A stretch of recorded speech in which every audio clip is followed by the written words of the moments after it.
Et bien salut à tous, aujourd'hui on va se retrouver pour une nouvelle vidéo. Et donc dans cette vidéo je vais vous donner les choses à vérifier avant d'acheter un iPhone ou un iPad. C'est parti. Donc tout d'abord, la première chose à vérifier, c'est de regarder si l'email du téléphone correspond bien à l'email qu'il y a sur la boîte. Donc pour que vous puissiez bien être sûr que ce soit le téléphone d'origine et pas un faux téléphone qui essaie de vous refiler avec une vieille boîte pour faire genre que c'est un vrai iPhone. Donc ça c'est la première chose à vérifier, très importante.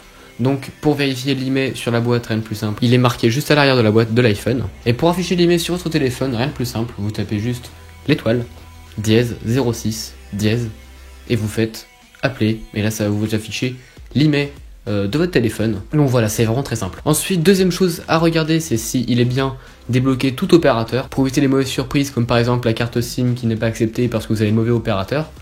Donc pour ça, vous essayez de mettre une autre carte SIM d'un autre opérateur que celle du vendeur, et vous regardez bien si ça marche ou si vous pouvez envoyer un message. N'oubliez surtout pas de poser cette question à l'acheteur, car ce serait bête de ne pas pouvoir envoyer de message ou même d'utiliser la connexion internet parce que vous avez oublié de demander si le téléphone était des SIM bloqués. Troisième chose, je pense que c'est une des choses à vérifier les plus importantes, c'est de vérifier si le vendeur a bien enlevé son compte iCloud du téléphone, car sinon il sera tout simplement inutilisable, mais totalement.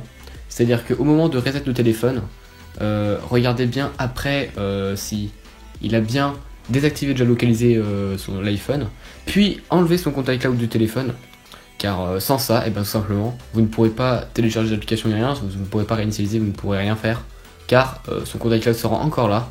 Donc surtout ne pas oublier de demander ça, sinon vous aurez acheté un iPhone pour rien. Ensuite, vous regardez bien si tout le matériel fonctionne, c'est-à-dire si le flash fonctionne, si l'appareil photo fonctionne, donc avant et arrière, si le Wi-Fi fonctionne, si le Bluetooth fonctionne, si vous achetez un iPhone récent, si le Touch ID fonctionne. Vous testez le haut-parleur, bien sûr, pour voir, parce que ça bête qui marche pas. Si vous achetez un iPhone 6S, n'oubliez pas de regarder si le 3D Touch n'a pas de problème. Alors regardez aussi au niveau, bien sûr, des rayures, ça je pense que c'est normal. Et si l'iPhone n'a pas pris l'eau, donc pour ça, c'est très simple pour voir s'il n'a pas pris l'eau. Il y a une méthode, c'est ce que en Apple Store ils utilisent pour voir si votre iPhone n'est pas tombé dans l'eau. Et tout simplement, en fait, il vous suffit d'enlever le tiroir de carte SIM et à côté il y aura une petite pastille rouge si votre iPhone a pris l'eau. Donc même si votre iPhone prend l'eau, ça sert à rien d'aller en Apple Store et de raconter n'importe quoi parce qu'ils verront bien votre iPhone a pris l'eau.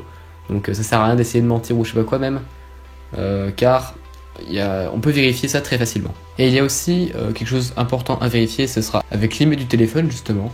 Vous devrez aller sur un site que je vous mettrai dans la description, c'est fait par Apple. C'est fait pour voir si le téléphone est débloqué ou pas.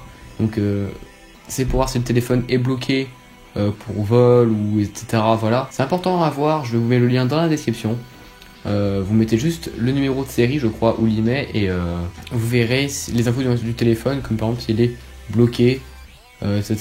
Voilà, donc moi j'ai appliqué tous ces conseils au moment de l'achat de mon iPhone, car c'est un iPhone d'occasion, enfin plus maintenant parce qu'en fait j'ai eu un problème après, Apple me l'a remplacé, donc là finalement c'est un neuf, donc au final j'ai payé moins cher pour avoir un neuf. Mais j'ai vérifié chacun de ces critères avant de prendre l'iPhone. Et voilà, je m'en sors très très bien puisque c'est comme, du coup j'ai un iPhone 9 maintenant. Mais c'est vraiment, j'avais un iPhone qui n'avait aucun problème. Et donc j'avais la meilleure expérience possible. Alors que si j'avais oublié de vérifier par exemple si le haut-parleur ne marchait pas, je me serais retrouvé en galère et Apple n'aurait peut-être même pas pu me le remplacer, voilà. Et donc vraiment, je vous conseille de regarder chacun de ces critères avant d'acheter votre iPhone. Donc en attendant, c'est déjà la fin de cette vidéo, j'espère qu'elle vous a plu. Donc bien sûr, n'oubliez pas de mettre un pouce bleu, ça me fera vraiment plaisir, ça montrera vraiment que vous aimez la vidéo. N'oubliez pas de la partager si vous connaissez quelqu'un qui veut s'acheter un iPhone, qui veut pas forcément l'acheter neuf. N'oubliez pas de lui montrer ses conseils, car vraiment, ça peut vraiment être utile à des gens. Et bien sûr, à vous abonner pour ne louper aucune autre de nos autres vidéos sur la high-tech. En attendant, informez-vous, soyez insider. Salut!